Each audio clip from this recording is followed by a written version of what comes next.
నువ్వేమైనా దగ్గరుండి తీసుకెళ్ళి కల్పించావా? నాణ్యమైన నెయ్యి అని చెప్తున్నావు. అసలు కొంచెం అన్నా సిగ్గుపడుతున్నారా లేదా ఈ పార్టీలో ఉన్న వాళ్ళందరూ? నాణ్యమైన నెయ్య.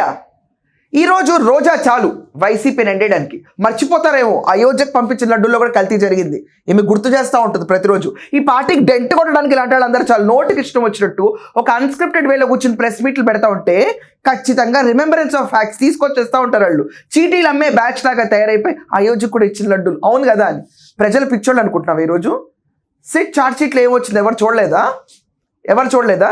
స్వచ్ఛమైన నెయ్య. అసలు సిగ్గుందా ఈ మాట చెప్పడానికి? ఎవరన్నా నెయ్యి ఉందా చూపించు. ఏ ల్యాబ్ రిపోర్ట్ చెప్పిందో చూపించు. సిట్ ఇచ్చిందా నీకు? నెయ్యి ఉంది, స్వచ్ఛమైన నెయ్యి ఉందా? ఆ లాట్కి వేరే చేసి పంపించారా? మిగతా భక్తులు ఇక్కడ సావండి ఎలాగన్నా తినని. నెయ్యి ఉందా? చంద్రబాబు నాయుడు పవన్ కళ్యాణ్ వచ్చి క్షమాపణ చెప్పాలా? అసలు మాట్లాడేదానికి సెన్స్ ఉందా రోజా నీకు? ఈ విషయానికి నాకు అర్థం కాదు. క్షమాపణ చెప్పాల్సిన జగన్మోహన్ రెడ్డి రోడ్లపై దండాలు పెట్టుకుంటూ తిరుగుతూ ఉంటాడు. ఈ టాపిక్ని పట్టుకోవాలంటే భయం వేస్తుంది.